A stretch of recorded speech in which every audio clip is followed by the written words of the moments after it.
If the charge on each plate is reduced to 1/2, what is the dielectric constant of the plastic material? So sana nakita natin na sa ating problem number 1, there are two conditions. Sa condition number 1, meron tayong parallel plates, so yung two metallic plates natin na pinaghihiwalay lang ng isang dielectric material na kung saan yung relative permittivity ng dielectric material na to is 2. So, ito yung ating parallel plates, di ba? And then these parallel plates, so ayan yung ating capacitor, connected naman yan across a voltage source. Yung voltage source natin dito is 12 volts. Ngayon, ano ang nangyari sa condition number 2? So sa condition number 2, yung daw plates, i-adjust natin. So bakit natin i-adjust or papalakihin yung space between the two plates? Kasi di ba kung originally meron tayong original na dielectric material, magdadagdag daw tayo ngayon ng another material which is a plastic na merong parehas na thickness. So kung originally meron tayong thickness number 1 dito, so yung plastic daw natin na material na idadagdag, kaparehas daw niyan yung distance number 1 or yung thickness number 1. Therefore, D1 is equal to D2. And alam nga natin na sa dielectric material number 1 natin, nandoon yung ER na 2. And the question now in the problem, ano tong ER nung dielectric material na idadagdag natin? And syempre, hindi naman nagbago yung voltage source, nananatiling 12 volts. Next. Ngayon, nung iniba natin yung pwesto, nung nagdagdag na tayo ng dielectric material, binanggit na sa problem na yung second charge daw natin ngayon will reduce to half. So yung Q number 2 natin will become 1/2 na ng Q number 1. And alam natin that Q is equal to CE. And also, from our two conditions, yung voltage natin sa condition number 1 is also the voltage in condition number 2 kasi constant yan. Okay, so palitan natin to ngayon. Yung Q natin will become CE. So if this is Q2, magiging C2, E2 yan, and then equal to 1/2. So ang ating Q1 naman is C1, E1. So next, ano ang condition ng capacitance natin sa condition number 2? So makikita nyo dito that there are two different dielectric material sa capacitor number 2 natin. And kapag ganon, meron na tayong different dielectric materials sa loob ng capacitor. Yung formula ng capacitance natin is yung EO times yung the area divided by, so dito na natin i-differentiate, di ba? Yung thickness number 1 ng dielectric material over the relative permittivity number 1. And also, ipa-plus naman natin yung distance number 2 over the dielectric material number 2. So ito yung capacitance number 2 natin. Next, so dahil nga pala equal yung E2 at saka yung E1, i-cancel out na natin siya dito. So para hindi na natin siya masama sa ilalim. So equate na natin kasi na-cancel na nga yung E. That is equal to 1/2. Ngayon, ano yung condition natin sa capacitance number 1? So sa condition number 1 natin, iisa lang naman yung dielectric material. Therefore, that is simply the EO, ER, A over D. So sino yung mga pwedeng mag-cancel dito? Unang-una yung EO. Pangalawa, yung area ng mga plates natin hindi rin naman nagbago. And then pangatlo, since D1 is equal to D2, pwede natin sabihin D yan, di ba? D na lang. And kung ipa-factor out natin yan, mapupunta dito. Di ba? Mapupunta dito yung D and magka-cancel rin lang dito. So para maging mas malinis yung solution natin, ibig sabihin nun magka-cancel lang din lahat ng D natin. So ang natitira sa ating solution is all about the relative permittivities, di ba? Yung ER. So walang natira sa numerator nung left side natin and the denominator is 1 over the ER number 1, which is 2, plus 1 over the unknown ER number 2 equals 1/2, and the ER number 1 natin is 2. So, i-shift solve na lang natin siguro yung answer dito. So, shift solve natin.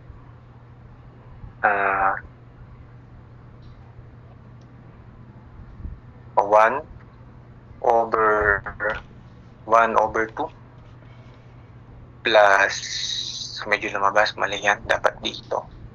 Ulitin natin. 1 over 1 over 2 plus 1 over the unknown. This is equal to 2 over 2 or 1. So, naka-complex ako. Sorry, ulitin natin. 1, 0.5 plus 1 over the unknown equals 1. Shift solve. The relative permittivity is 2. So this is our answer.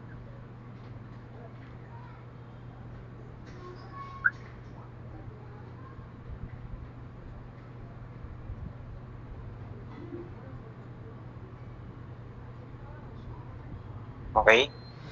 The next problem, number 2.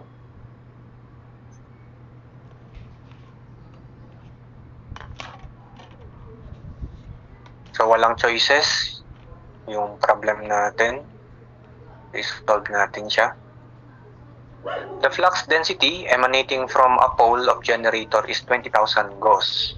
A conductor 1 meter long cuts the flux perpendicularly at a speed of 400 meters per second. What is the voltage developed? So, ilista natin yung given, and from the given, let us arrive to a formula na gagamitin natin. There is a flux density, and this flux density is 20,000 Gauss. So, CGS unit ito kung naka-Gauss. And then, yung conductor natin, 1 meter long, there is a length. 1 meter. The flux, kinakat niya yung flux perpendicularly. There is an angle, 90 degrees. Binanggit kasi dyan yung word na perpendicular. And there is a speed, 400 meters per second. What is now the voltage developed? So, di ba sa ating variables pa lang na nailista natin, alam na natin yung formula answering the voltage, and that is E is equal to boulevard. Di ba yung boulevard natin, nandiyan sin theta. So, tayo dito? Mag-stick tayo sa SI unit. So, lahat ng hindi naka-SI unit, i-convert natin into SI. So, the first one is the 20,000 Gauss na naka-CGS unit. I-convert natin into its SI unit na Tesla. So, in 1 Tesla, there are 10,000 Gauss, di ba? And then the length is 1 meter. Tapos, yung speed natin already in SI unit, 400 meters per second. And then sin 90. So, ito na yung pinaka-answer natin. So, kahit wala yung choices, madali lang naman kasi yung problem natin. 20,000 times 400 times sin 90 divided by 10,000. 800 volts. So, dapat ang answer nyo dito ay mismong 800 volts.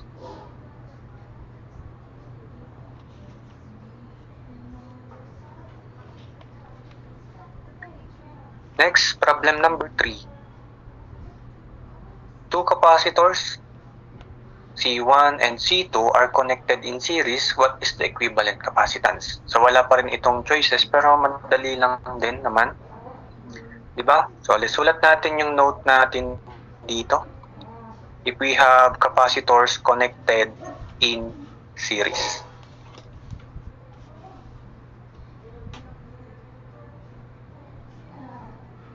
So, kapag ganyan, paano natin sinosolve yung total capacitance? O yung series capacitor, katulad niyan yung parallel resistance, di ba? So kung total capacitance ng series connection, ang hinahanap natin sa capacitor, that is the C1 raised to negative 1 plus C2 raised to negative 1 and so on hanggang sa kung ilan man yung nakakonekta in series and then the quantity is raised to negative 1. So dahil dalawa lang naman yung nakabigay dito na capacitors connected in series, so hanggang dalawa lang tayo. 2 micro raised to negative 1 plus 3 micro raised to negative 1. The quantity is raised to negative 1.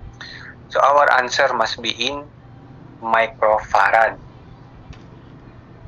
So kung walang unit, ang answer ninyo, magkakamali. Mali yung answer, no? Huwag niyong chechikan. So dapat ang answer natin dito is 1.2 microfarad. So kung ang answer nyo naman mismo ay farad, dapat yung kasi 1.2, this is micro. So dapat ito yung mawalan ng exponent. So ganito naman kapag farad, napakalayo na, di ba? 1.2 microfarad yung answer natin.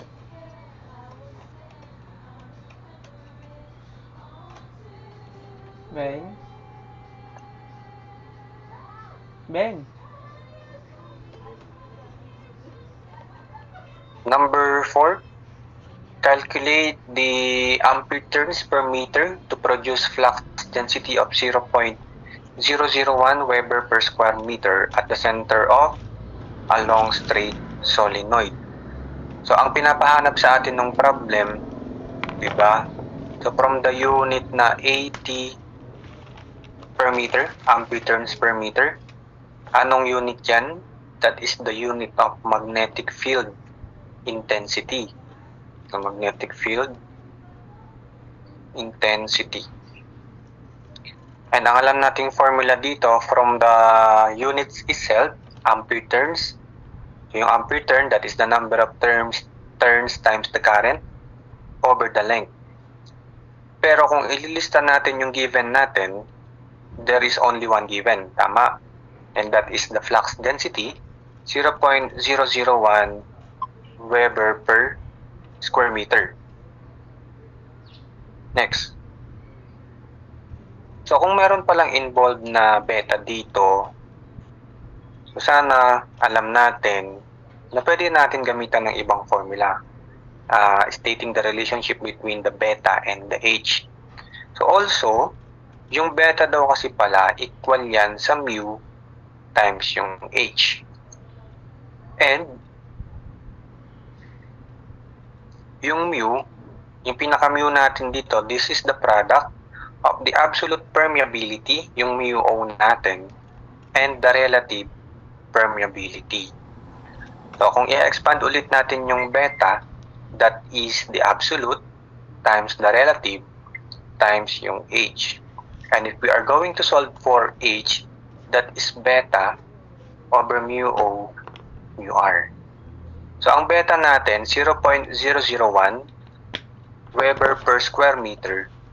And then yung mu O natin, nasa calcu ito, constant number 33. And since wala tayong relative permeability, i-assume na muna natin na 1. So bakit 1? So in-assume natin naman na air. So, tingnan natin ano ang magiging answer nitong solution natin na to. 0.001 over the constant number 33, ayan yung mu O natin, times 1.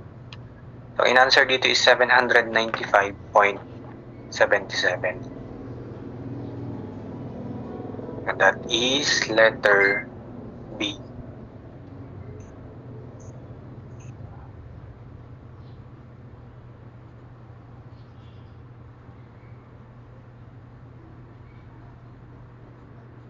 Next,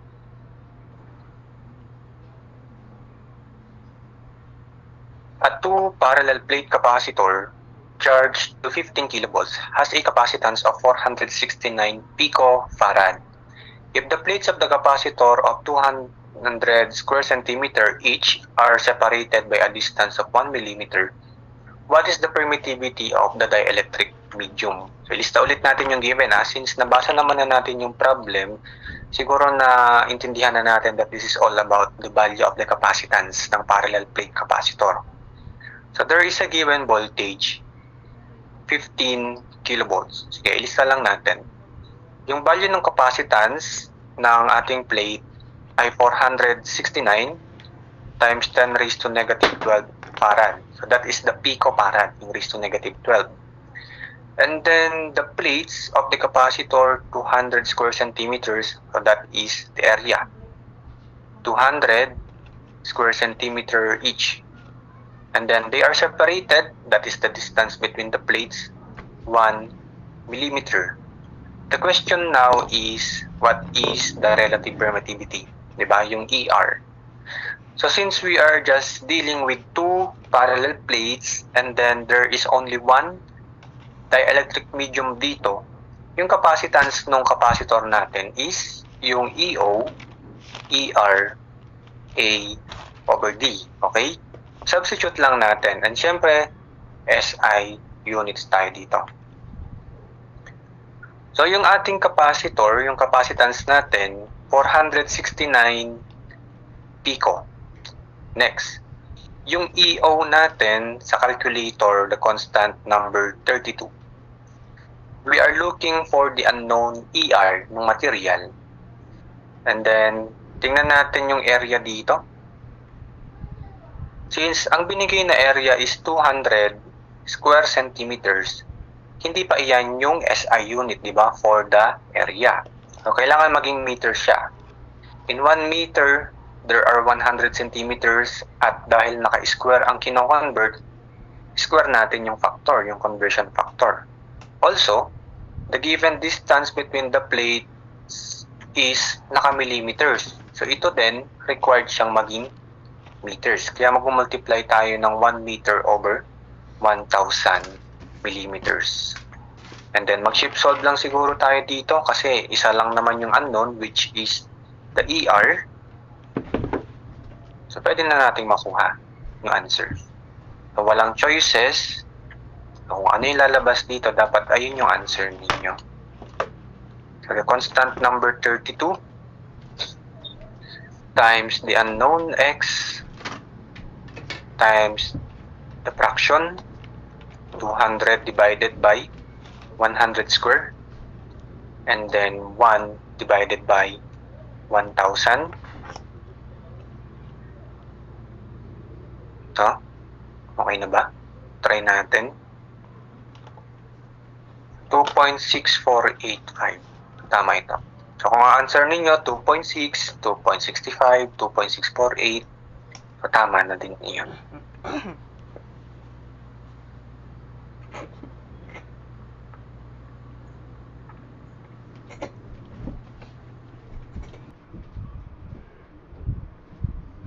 So, next, number 6. The Tesla is a unit of, so nagamit na natin yung Tesla, di ba? And that is flux density. So ano ba ang unit na ginagamit natin sa capacitance? Farad. Sa inductance, Henry. And sa permittivity natin, that is Coulomb square over Newton meter square. Tama? Saan nanggaling yan? Di ba meron tayong formula sa electrostatic that the force is equal to Q1, Q2 over 4 pi EO, ER, D squared. So, kunin nyo lang yung permittivity. Solving for the permittivity, that is Q1, Q2 over 4 pi EOF D squared. Diba? So, ito, ayan yung dalawang coulomb natin, kaya naka-square. Yung F natin, ayan yung Newton. And then yung D square natin, yung meter square.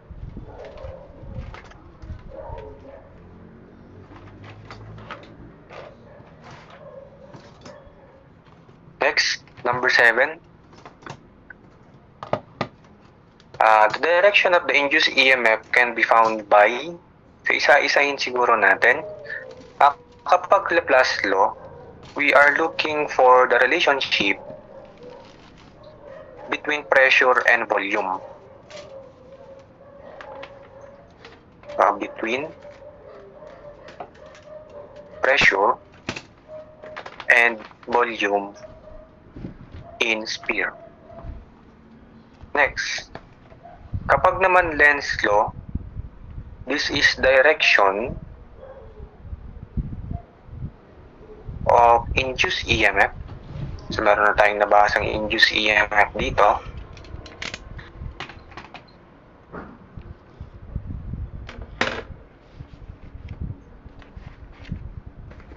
Opposes the change in magnetic flux, or the change in magnetic flux.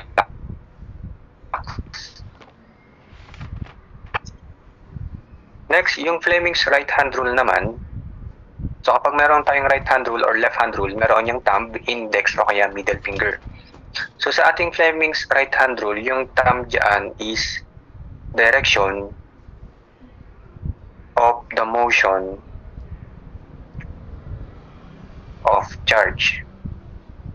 Next, yung index finger dito, ang direction na binibigay niya is the magnetic field. Samantala, yung middle finger naman, ang ibinibigay na direction nito is the induced EMF din. So meron tayong dalawa na. That is either Lenz's law or the Fleming's right hand rule.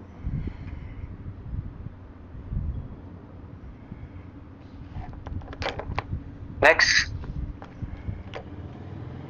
siyempre yung KVL natin, di ba? Ito yung pinakasikat, simula ng high school pa lang tayo. In a loop, kailangan yung summation ng voltage natin is 0. So from our question, the answer is either letter B or letter C. Next, pero kung magre-research pa tayo ng mabuti sa internet, makikita natin itong question na to. At there is a certain site na sinasabi that the Fleming's right hand rule is more accurate. And sinabi pa niya na i-answer daw natin yung Lenz's law when the problem is talking about the change in flux.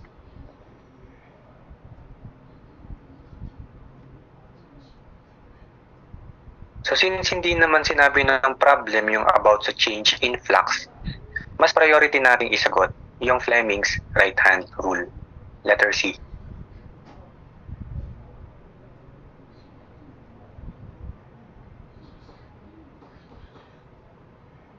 Number 8.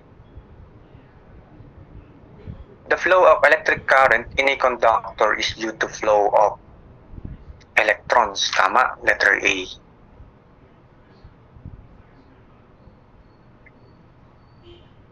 Next, number 9.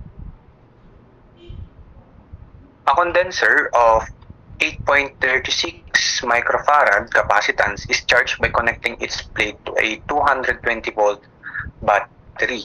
So what is the charge in microcoulomb? Sulat lang natin palagi yung given, no? Para hindi tayo nalilito when we are writing our solution.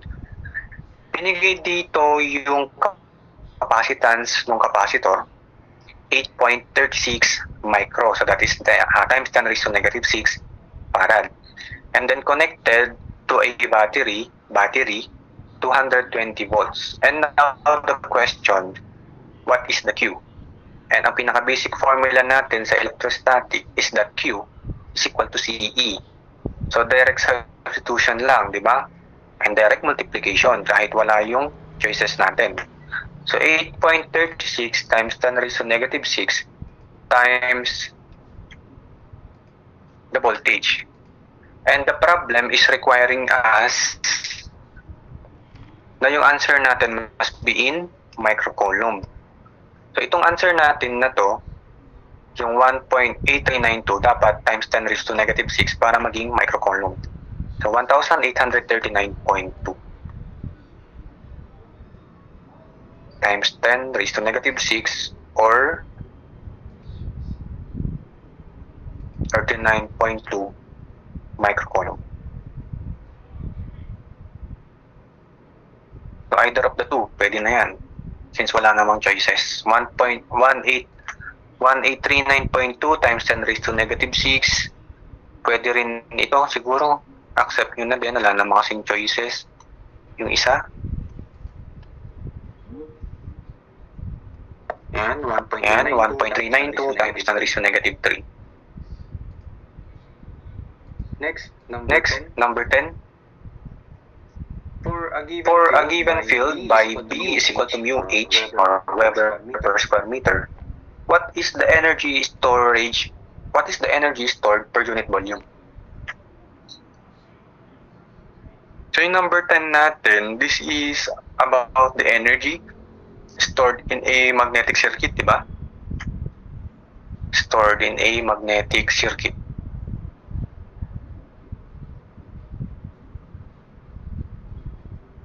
That is W. So, pwede yung energy is equal to 1/2 reluctance times the flux raised to 2. Or pwede rin naman daw na yung energy is equal to the beta raised to 2 times the volume over 2 mu. Since ang hinahanap ng problem is energy per volume, yung second formula natin, ang matitira dyan is beta raised to 2 over 2 mu. And that quantity is already in the choices, and that is letter A.